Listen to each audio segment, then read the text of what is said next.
This conference will now be recorded.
Okay, I think I'll go ahead and get started. It is 3:05.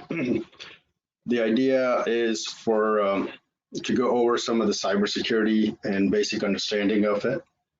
I figured it has a lot of data in here as far as the presentation goes. I'll try to cover it as much as I can and go as slow as I can, just so that we can all get through it and also understand it. With this COVID thing, there's been a lot of increase in the attacks. The cyber criminals are doesn't let any crisis go to waste, and this has been quite a adventure for everybody. In the presentation today, my goal is to give the basics, some things that we can go over. The overview of the presentation is just the basic understanding of it, go over the type of attacks, security hygiene, and introduce you to the three other components, which is the NIST, IEEE, and IETF. You'll get an overview of it, and if you are in that area, you'll see how this is implemented and what framework that they come out with and how the whole cybersecurity is implemented and who are the people behind it. Okay. So the first piece, I'll go over the terminology of the basics of cybersecurity, then the elements of security, layers of security, and what are the considerations that we need to look at to keep our data and system secured. We'll look at the system vulnerabilities and essentially what the loss of this, what are the losses due to these attacks. Terminology. You probably hear a lot of these things. Some of it probably makes sense. Some you may still wonder what it is. The basic thing is the first one will be the unauthorized access. It is just as simple as it says, it's somebody who is trying to gain access to a system or data that is not authorized. And that could be done either from any system, computer, websites, and when they're trying to get the access that is not authorized. Second is the access control. Access control is really the mechanism where you give somebody access to the system, be it a computer when you create a user ID and log in, or if you have a badge access to the building, that is the mechanism of access control. The third piece is a threat. What is really a threat when you look at it? It's a possible danger, really. Anything that is at risk, that would be a threat. You probably hear the word, cyber criminals use the back door to get access. What does that really mean? Is they're going through not the protocols or the systems that are in place to access any information. And when they use anything outside of those, that's the back door. Vulnerability is really the flaws or the weakness in a system or design, or if it has now been implemented, that would create a vulnerability. And we'll get into a little bit more details of it, how that is and how that affects. Zero-day attacks is something that has been fairly common. What it really means is, for example, if you're using, say, QuickBooks, and there's a loophole that even the QuickBooks did not know about, and the cyber criminals found it and they took advantage of it. And that particular day they attacked it, captured all the information they needed to, and by the time QuickBooks or Windows, any of these software companies found out about it, they had to hurry up and come up with a patch.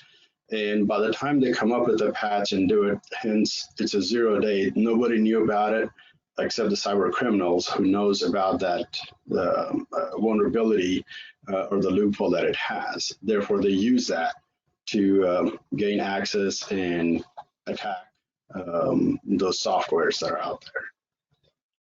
Social engineering is really a way of accessing information, accessing personal information, and it is something that is done in a very slick way that you wouldn't even realize.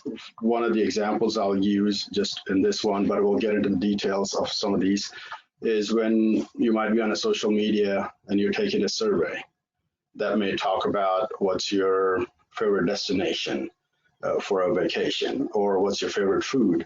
Those things, they're really doing a survey. You may get a prize, something of that sort, but really they're asking those questions to piece together what could be your possible passwords, is what that is.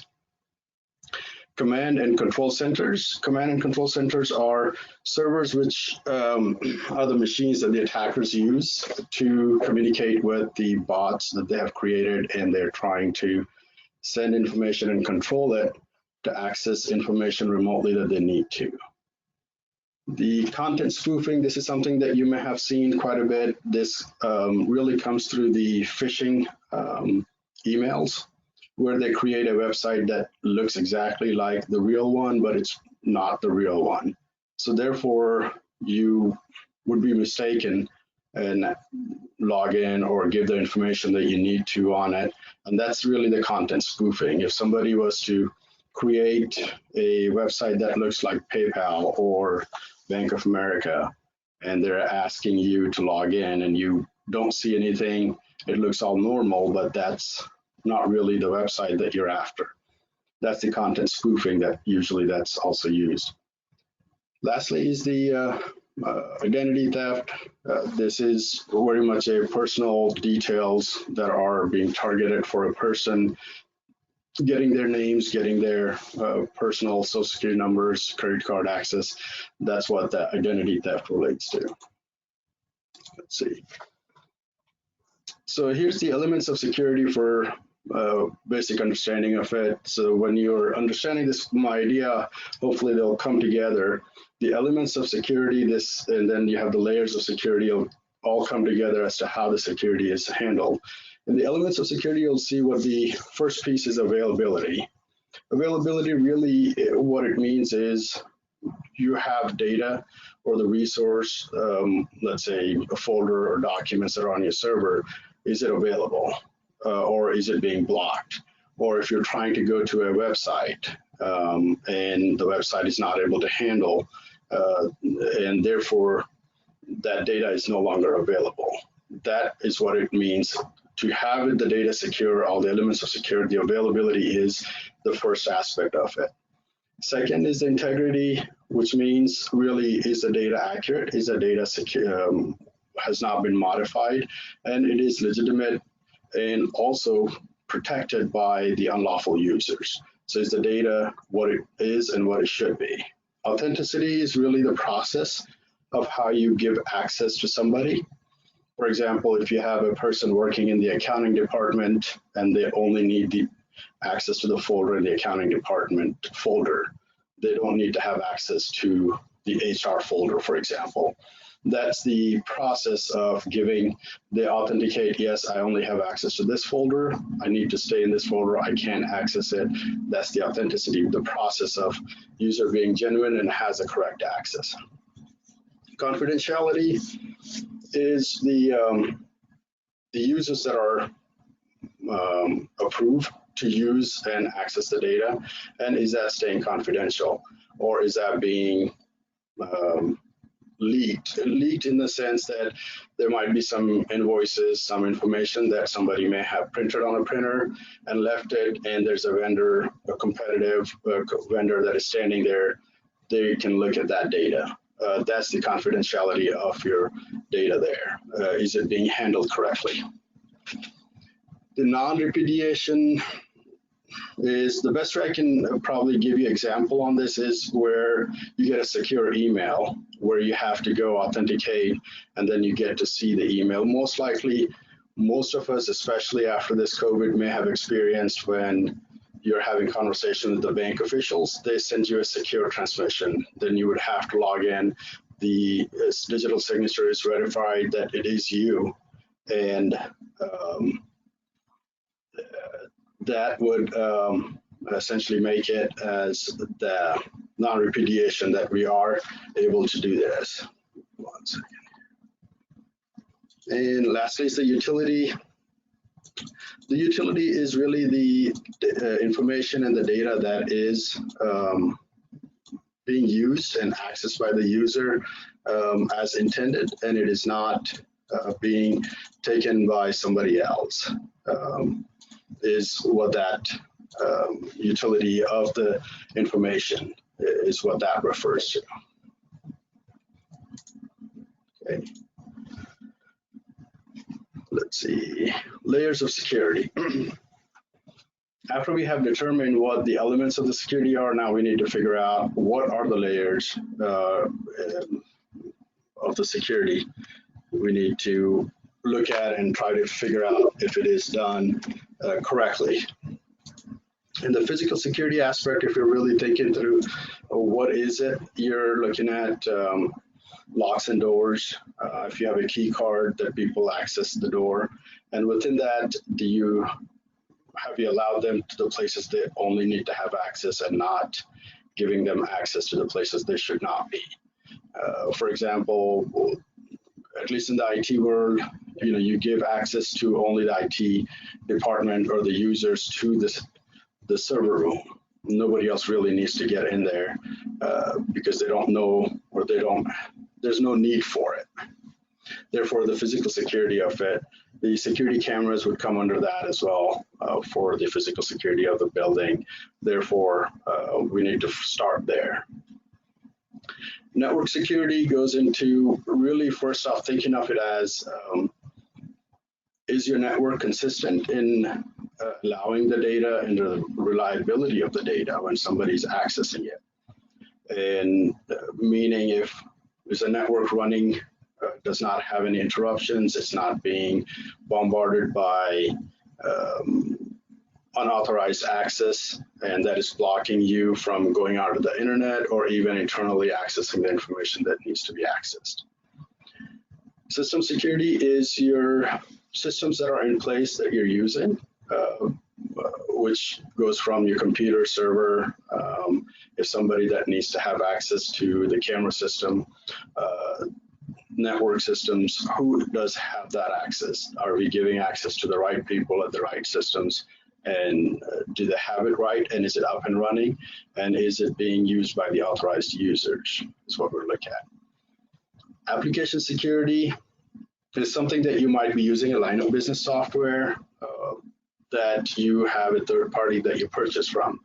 In the medical community, it would be the EMR, the electronic medical records systems, or in the accounting world, I think it's mostly QuickBooks is the only one that I can think of, but essentially those are the applications that you're using.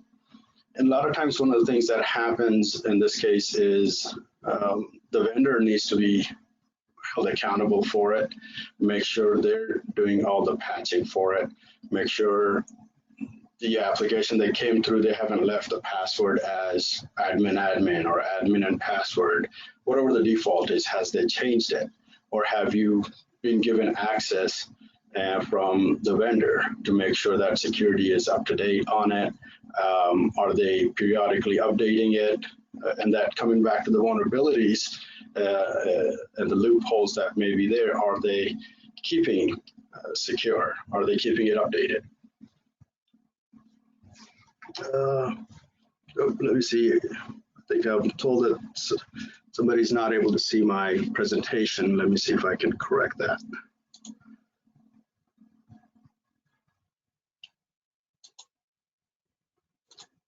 Is everybody able to see the presentation, or did it lose for one person? I lost it. Uh-oh. Okay. We lost it too. I lost it as well. Okay. Let's see where we are. I did as well. Okay. All right. There it is. There it is. On. All right. Okay. I'll mute everybody back here and we'll continue. So, I think I was at application security there, so I'll continue from there. Last piece is this user security. The user security, I have to say, we as humans are the weakest link when it comes to security. And the reason I say that is we have the tendency to be lazy and use the same password across the board. And that would be the one point of failure, that if somebody used the same password at Facebook and your bank account and your work computer, therefore the person who was targeting somebody, they have access to everything. So that's the piece that I would highly recommend, that we get better at implementing it, having users make sure they're changing their password often, and users are aware of the security breaches that are happening, that they're aware how that could affect them. With that in mind, now that we had the lay of the land, a little bit of what the elements of the security are, layers of the security, we'll talk a little bit about the types of attacks, then prevention of it, and then move to the next level here. On the types of attacks, this is the most common one that you've seen, which is the phishing attacks. Phishing is really that email that it comes through and you think it came from somebody, and you click on the link. Next thing you know, you entered information, or it downloaded a file that should not be on your computer. And that's the very first point of attack, I would say.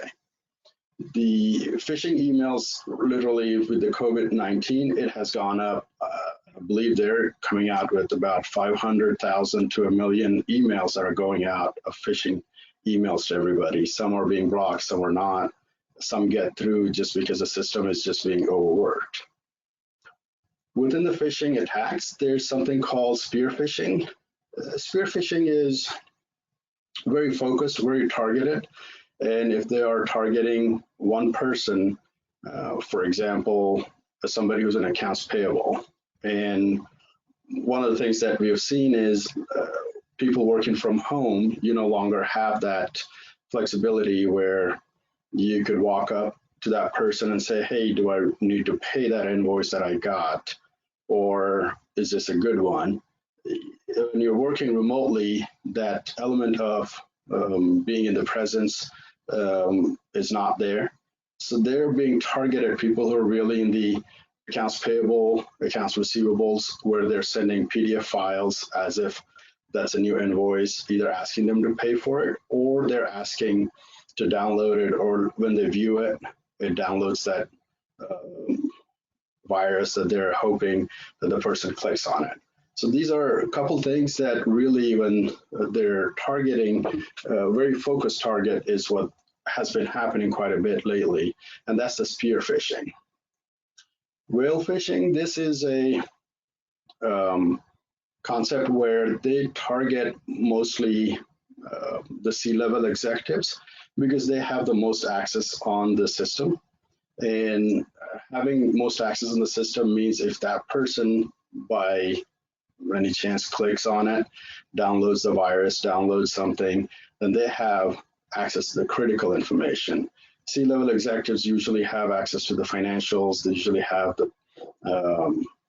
the company policies, where they're going, what the future plans are. So those are targeted, but they're targeted only on the C-level executives because they get most of the information from it. Hence, that's why the name is the whale phishing. Social media is really that you might get an email from one of the social media sites that you may have that says, oh, you need to update your password, or something along those lines that may not be the social media site, be it Instagram, be it Facebook, Twitter, whichever that is, but it comes across as if it's time for you to reset password, or it's a new policy email. Again, this is one of those content spoofing that they're doing here, is making you go there and sign up, and therefore you reveal your information. Malware, you've seen it before or heard of it quite a bit. Malware really stands for malfunctioning software is what it is. The software that is not designed correctly and it is doing something that it should not be doing. And you've seen quite a bit of it. It comes in a form of attachment. You download it and it really crawls into the system. It slows down your system when you're using it. It may try to gather information about where you're going on the websites, what information you're using, and it may send it back to the person who sent it. Ransomware, you probably heard a lot about this thing because that has happened quite a bit in the last year or so, where when somebody clicks on a link, it downloads it and pretty much blocks everybody from using any of the information or the data that they had on the server until you pay a ransom. These attacks have gone up just about every month, every year that it has gone up. And it's mainly because people are paying for it because they did not have a good backup plan. They did not have a good backup system, disaster recovery that should have been planned for it. Therefore, when these criminals are getting paid, they are getting encouraged even more to do more of it. The best solution on that really is to have good education, user education first, second, having a good backup, have a disaster recovery plans.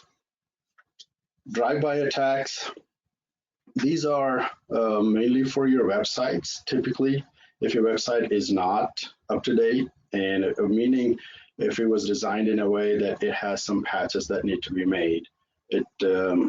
The security certificate that you may have where you type in the HTTPS, if that is expired. And typically what they do is when they look at these websites that are not as secure, they plug in their ransomware, malware, all kinds of viruses into that site, and anybody that goes to that website automatically gets it. And it could be, and the reason I bring this up in this is if you have a website and if you are doing some driving traffic to your website for business purposes, it's really good practice to make sure that you are running some tests on it, making sure it's up to date, nobody can hack into it, and make sure your admin passwords or people who manage the content on it has good passwords and they're not giving it away and they're changing it. If not, that could be an easy target for your website, could be the means of spreading a virus. So therefore, that's how the drive-by attack is what it means that it assigns to. Trojan horses are just as it means when you get an email, it may be a legitimate email, but the attachment, somebody may have a virus on their computer they don't know of, but it attaches itself. Or somebody sends on purpose that Trojan virus, and what it does, simply put, it just sits there, waits for an action to take. And most likely, most of the time, they're after the financial information. Is if somebody who's doing banking, personal banking at work, or even paying bills for an accounts payable person, they when they go on site to look at the banking information, that Trojan horse, that virus activates, looks for, okay, what the login is, what the account numbers are, and that's the purpose of that attack, and that's what they're trying to accomplish with it. The preventions from it, really, the big thing is the protection of your inbox, because this is where, a lot of times, this is where it triggers. You get an email, and then it there's the trickle-down effect from it. If you delete it, you're safe. If not, it comes in, somebody forwards it to somebody, automatically it spreads. Protecting your inbox, really making sure you have the added security. If there's a spam filter that you may need to subscribe to, please do on it so you can keep away those things. And think of your inbox as really the entrance to your company, entrance to your front door of your company, really, for people to give access and get into it. Second option would be the security training. I would highly recommend coming up with some sort of a security training for everybody, once a year or twice a year if possible. Our new hires, when they come on board, make sure they are getting trained, and you do take security seriously. One of the pieces I always try to add on the security training is how to look for a phishing email. That's a common one. You could search it if you need it. I can send it your way later. The phishing emails is the common one that people have, so you might want to train the users to identify those. The second piece is, a lot of times people don't know is what not to share. In the case, people will just share information that they may not be aware that should not. For example, somebody may call and ask, hey, how's that software that's we implemented is working for you? What version are you on? And not realizing, is that even the correct person you're disclosing that information to? That could be harmful. So a couple of things that I am always emphasizing on is, in the security training, make sure what not to share. Sharing is what information to share is very broad. People share a lot of information with various people, but I don't think we talk enough about what not to share. Third piece is effective communication within the company. What I mean by that is, really, if a department within the company has some changes, has somebody that been promoted and they need access to certain areas of their server, that needs to be communicated well. It cannot be a blanket, or not sharing that information could be somebody maybe giving it to somebody that should not be getting access to it. That would also be internally you're having a breach of information. Somebody from a different department comes and says, hey, can you send me some information on this? And the person should ask that question, are you really authorized to get this information? Those pieces are important when you're have somebody coming on board, reviewing the policies that you may have. If you don't, I'd highly recommend adding that piece on it, how you communicate, who's the chain of command within each department and such. The password is really, it comes back to the password for a lot of things. Within a company, first thing I would say is you would need to have a password policy, and then you have the management of the password, making sure everybody is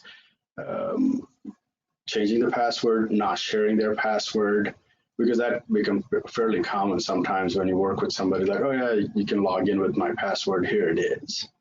That information is critical. This is really your, just like a key card to get into a building, password is the same way. Getting access to the system, getting into the building, getting into your systems. So password, think of it as your front door key that you're getting into the house or the building. If you give that away to, or if you drop the keys or you lose your key card, you usually go ahead and change it or tell somebody, hey, I lost my key card or lost my keys.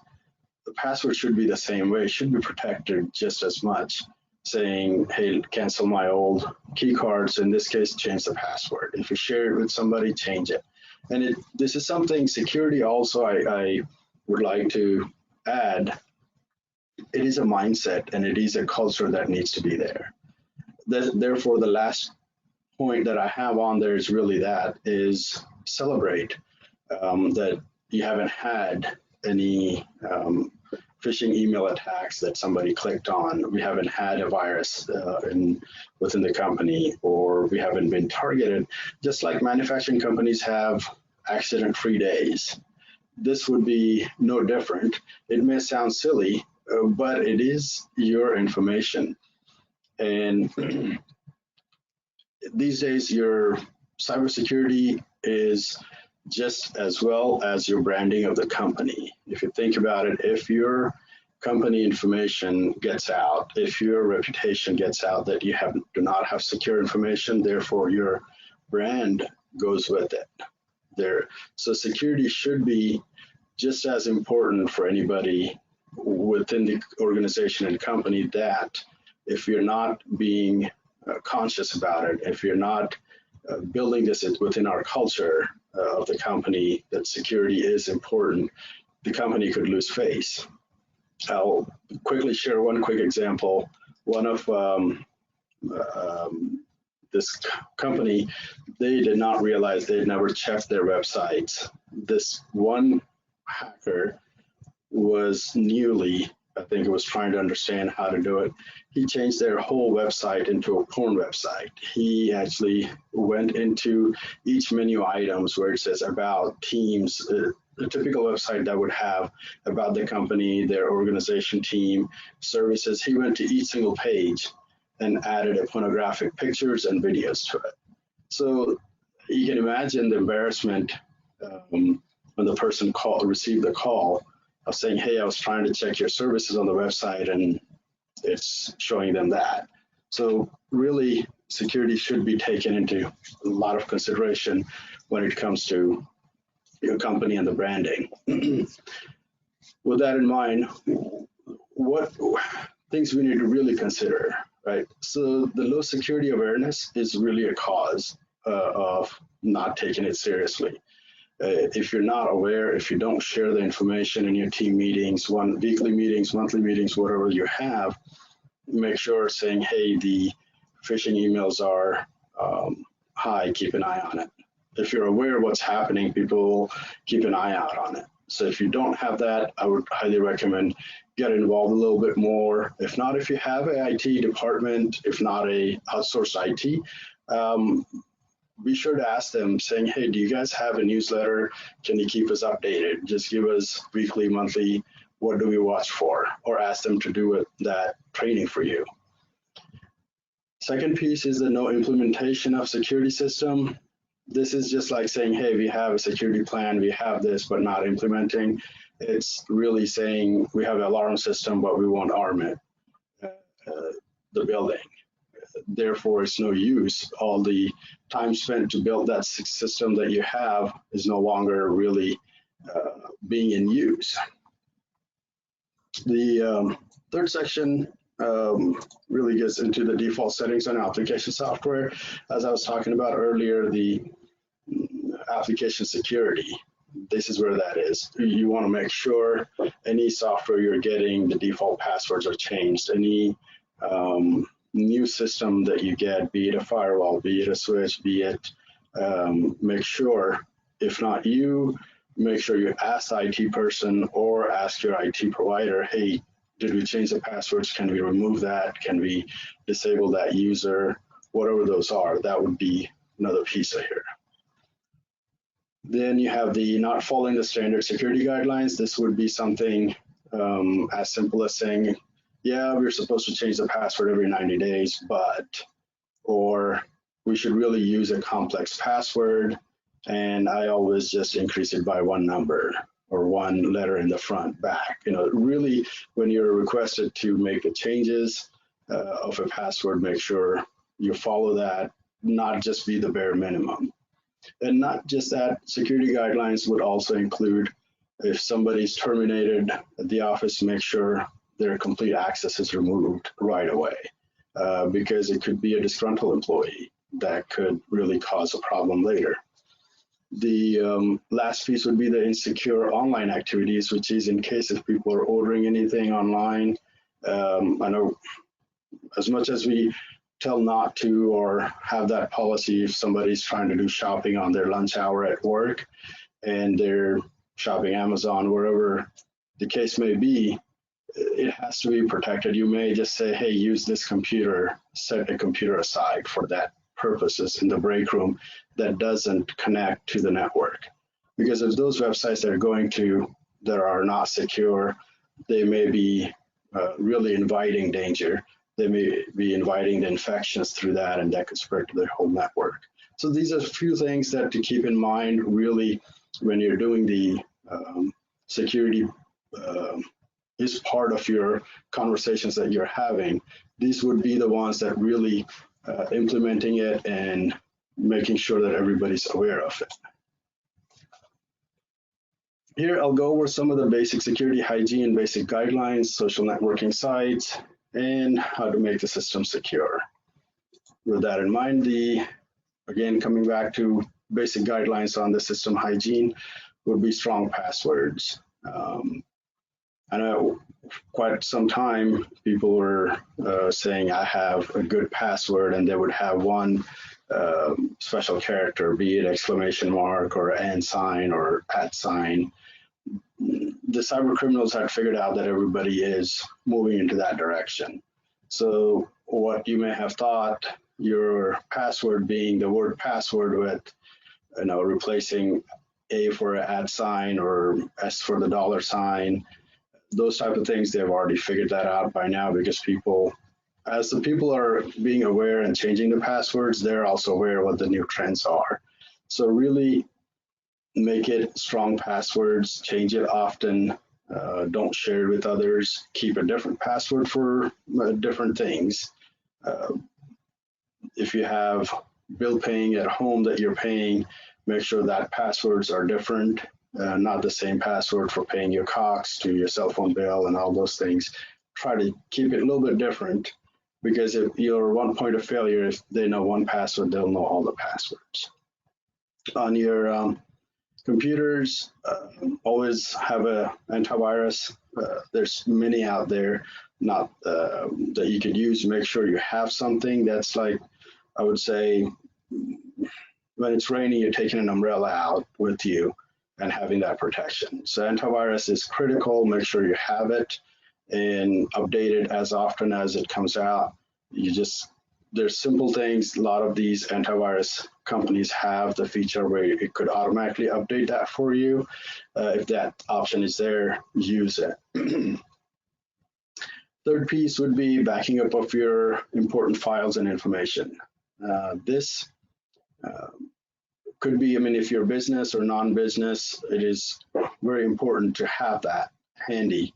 It is important for you to keep it a backup of your files, not just for the purposes of the system may get hacked, but it is a good practice just in case if your computer crashes or a virus gets into it, you lose all the system. So always try to have a good backup for your all the files that you have. Then we move on to using encryptions and digital signatures. This is mainly for if you're sharing files, if you're updating information and giving it to across other companies, other people. You want to make sure the person you're sending it to is also receiving it. And there's ways within the emails, typically if email is the means of your communication with them, you could ask for that encryptions in it before sending it. Again, this would be always better to be safe than sorry. You never know if you're sending it to somebody, somebody else opens it, gets their hands on it. Next thing you know, your critical information is in the hands of cyber criminals there. Using firewalls, intrusion detection system. If you're working from home, especially with this, I would recommend if you have, don't go with the default passwords that Cox or AT&T may have given. If you're working remotely from homes, make sure you add a firewall. There's different various ways that you could create alerts for the detections. If you, again, have an IT person, outsourced IT, make sure you ask for these questions, make sure they have that in place. And of course, updating your operating system, that's always critical, because the updating of your Windows, for example, even though it takes a long time, sometimes it keeps you away from it. It's critical that you keep it up to date, because they're really patching up any security holes they found, and that's the purpose of it. And make sure you always keep it up to date and not be a victim of somebody making use of that loophole that's there. Social networking sites. Wow, this one is really an easy target, because depending on what's the social networking sites you have, watch for what information you are putting up there. Then making sure your profile, what information do you really need to put up there? Who do you want to share it with? Do you want to keep your phone number, date of birth, or any other, where did you go to high school? Because these are typically the pieces of information cyber criminals piece together to figure out what your passwords are. And with the social networking sites, make sure the profile you have is as minimal as you want to, and share it with who you want it to, which leads to your privacy issues. You've heard it over and over again where people put it on there that they're on vacation and all these things that causes more issues for them in the personal life as well, in the sense of somebody robbing their house, to even figuring out, oh, this person's not at work, maybe I can try to connect to their work. The social sites are also a good place, a breeding place for sending that earlier, as I mentioned, password findings and hacking. This is really what that is. They send the surveys to figure out what those passwords might be. I would say avoid those surveys. You're really giving away your password is what you're doing when you do that. And in the social networking sites, again, coming back to, depending on what information you're displaying, how much you're displaying, that information could be at risk, and that's where your identity theft would be really a issue, and you could be a victim of that when you're not doing it. So minimize what you do on social media sites is my recommendation. Lastly is the awareness. Awareness is so you're aware what are the new threats that are coming out, what is happening, what are the new challenges in security. The knowledge is power. Therefore, if you're aware of what's happening, then you're able to protect yourself from it. Making your system secure is the last piece on here, which is the data access controls. This is periodically making sure you or somebody in charge is making sure your people who should have access does have access. It's not the unauthorized access. Later you're finding out somebody who should not be having access to your company financials has that access within the system. Periodic check and review of that needs to happen. Make sure that accidentally it was not given to somebody.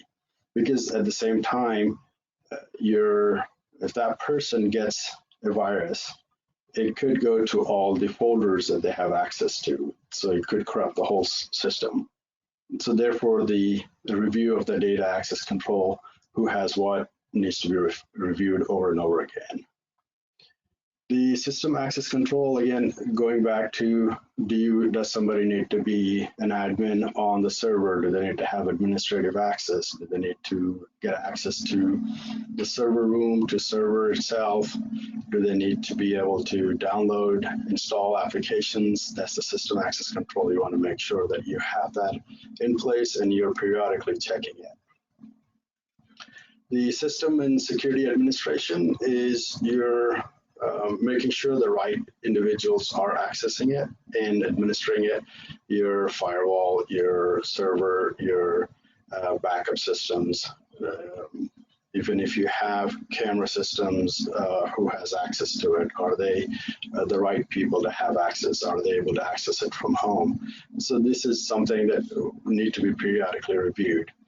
System design, you're looking at as you're adding users, as you're adding more, if the company's growing, you want to make sure you have everything laid out the way it needs to, in the sense that it is made to grow, and your the architecture of your network can handle it, can move forward with what you have, and periodically review it, because as the yearly budgets are happening, you want to keep that in mind as well, as to what updates we need to have. Do we need to re-look at how the infrastructure is? So the loss, if we don't follow all the things that we have done, that we talked about, of course, we're looking at all these things, which is your financial loss. You could have the identity theft. Loss of trust is the one that talks about in the branding, and the cybersecurity goes hand in hand. Your vendors or your client may no longer trust you because you took that information too lightly and their information was compromised on that. If you think about an accounting firm or a clinic or any other business, if you have customer information and you had a breach of information, therefore you lost the trust of that customer and their information was exposed. Resource unavailability, obviously when you're infected with something, be it malware, ransomware, everybody has a downtime. Nobody can use the system. Therefore, you're really having loss of productivity, loss of your employees not able to work and execute on the deadlines they may have. Obviously, you would have the data loss if there was a virus or a ransomware. So these are really the pieces that we need to really think through what could happen if we don't follow it, if we drop these. And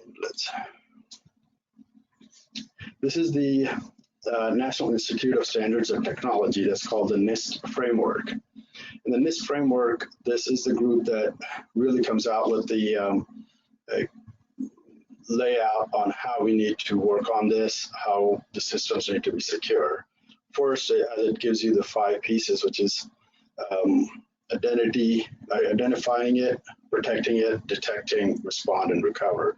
Essentially, first thing first is, you identify the information, who has access, like we covered earlier. Do they have the right people have the access to it? Then is second going into, is all the system protected in all various ways, from building security, from the security system to keep access control within the your server and computers. Do they have the right access, protecting that? Do you have backup power in case the power goes out? Then you would have the detection pieces. You have the antivirus installed, you have your Malwarebytes installed, you have firewall installed, all these things that are you making sure you have the tools that will detect anything that could happen. Obviously, if in case of any of these things happen, do we have a plan to really respond to it? How do we take actions on security incidents or any disaster that happens? Power outages would be one of them. To COVID, what recently happened would be one of them. And most of the companies did not have this plan, so everybody was trying to come up with a plan to execute on it. And has it worked or has it not? Lastly is the recover. According to this NIST framework, these are the pieces that we follow in trying to make sure, Do we have a backup plan? Do we have our system servers backed up? Can we be back into business, getting information and the access to our servers back up and running? All those things need to be in play. If you don't have it, I'd recommend come up with those plans and have a backup for everything. And how do we recover the data loss that we may have had? Then let's see, after the NIST is the Institute of Electrical Electronics Engineers.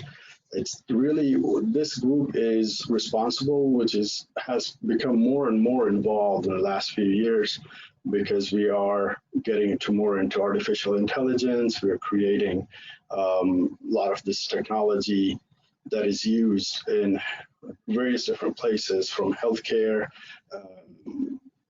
robotics is being used, automations is happening, and this IEE group is the one that really comes up with first approving of the designs and what is happening, then they give the updates on it as to what it does, how we need to protect ourselves, and they're heavily involved in it. That would be one thing. If there's a company, for example, who may be developing really small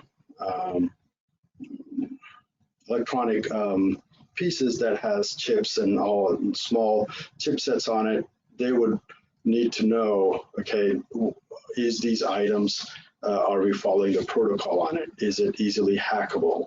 Does it have anything that would give access to somebody? Are we assigning an IP address to it? So those pieces, the IEE Institute is the one that we follow, at least in IT, or to keep track of it. This association has really come into play a lot more in the recent years because of a lot of the automation, a lot of the like the Alexa and the Google Home automation devices are coming into play. See, IETF is really it's a standards organization that really develops on the internet protocols.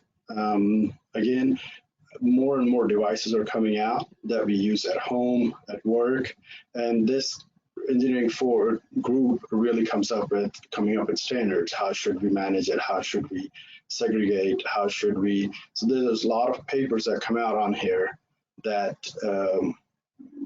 give us the guidelines on it, just like the NIST does. With that, this was really my last slide, which we kind of went over some of the basic stuff here on the cybersecurity, the hygiene, types of attacks, brief introduction on the NIST and the IEE and the IETF. With that, I know we're almost there for the 1 hour mark. I try to go as fast and as slow as I could. If you have questions, you could just type it into the chat, I think, and then we can go with it.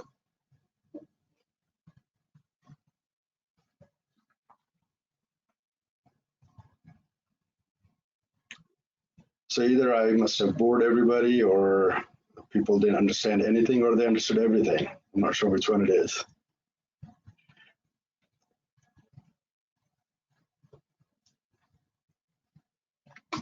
Can passwords be anything? Absolutely. I mean, I think I would, a good password would be that you could say, I'm thinking, I love John Legend. So you could just use ILJ, and numbers, or whatever the name of the song is. You could do that. You could do one letter combination of things. And if, depending on where your organization may be, on the password complexity, what are they allowing or not allowing, I would say more complex the better. So it really can be. Typically, the Microsoft standards are, you have to have a letter, capital, number, and a special character as the password. So you could make your password all special characters with one number and one letter as well.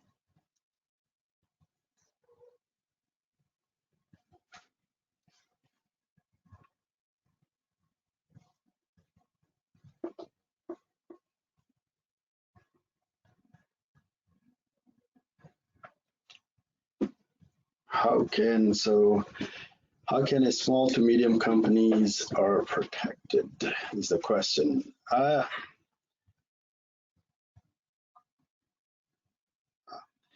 I have another question. So let me answer that question real quick on the small to medium companies. I would highly recommend 2-3 things. One would be, first off, if you have an IT person or if it's too expensive to get an IT person, hire an outsource IT so they can first off implement a firewall for your company.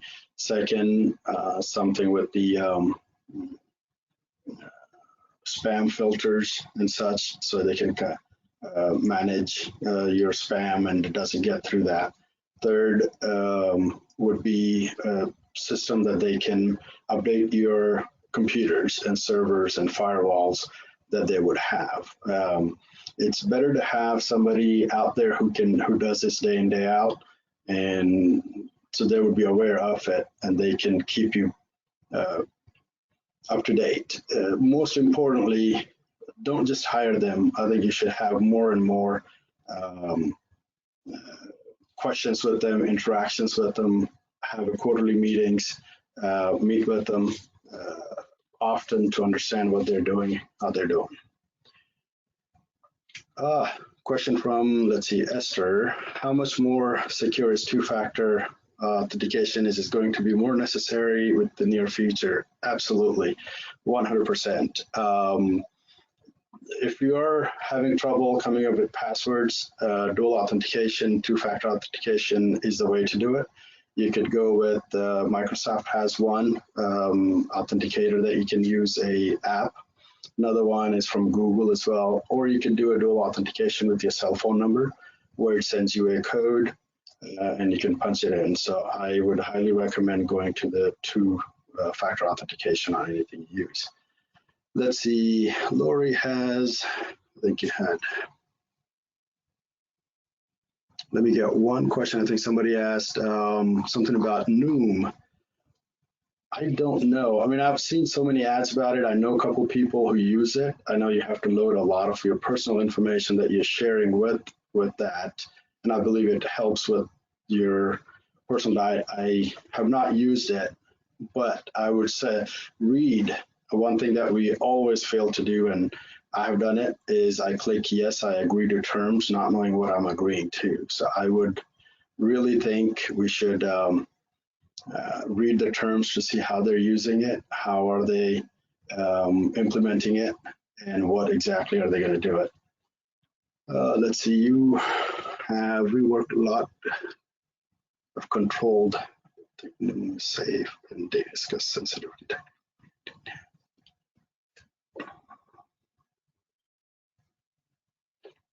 I think, so the question, Lori, on here, work a lot with the controlled technical data. Do you think Noom is safe to discuss sensitive technical data according to NIST? I think it all depends on what, if you have, according to NIST, if you have all those pieces in place, which is really going back to protecting, identifying, detecting, do you have all those pieces in place, or does Noom has it? Or if you are in the middle of it, are you able to control that access as well? For example, if you're dealing with or somebody who's working with it, do you have those protocols in place? I don't know if it answers the question. If not, I would say I'll shoot you my email if you want to talk more on that, Lori. Give me 1 second.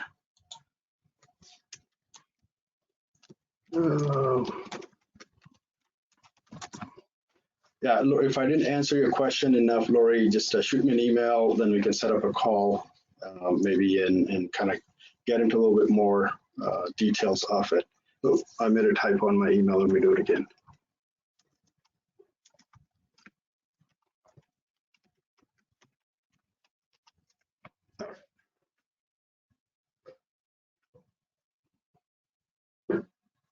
Okay.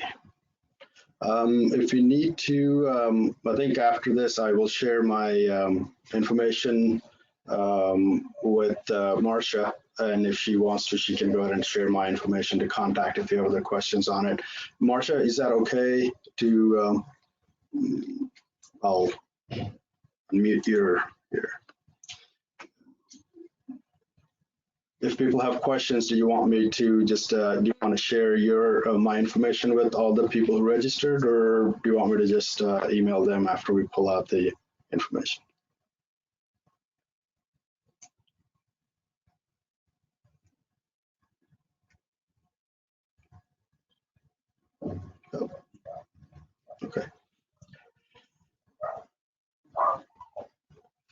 haven't heard back from Marcia, but I will connect with her, and because the registrations were going through there, she probably has everybody's contact information. Need to, I'll share that with her and she can send it out to you. Hopefully you gain some knowledge on here and have a better understanding of what this cybersecurity is, what the craziness is happening. But hopefully this was helpful to you.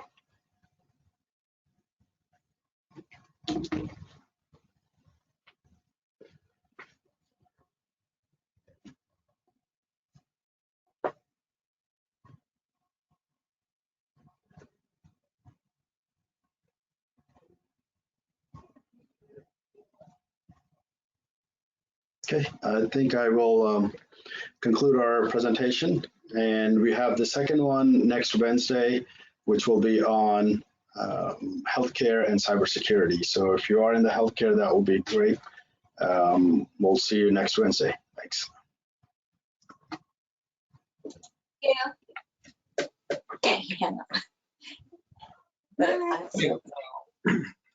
Anay.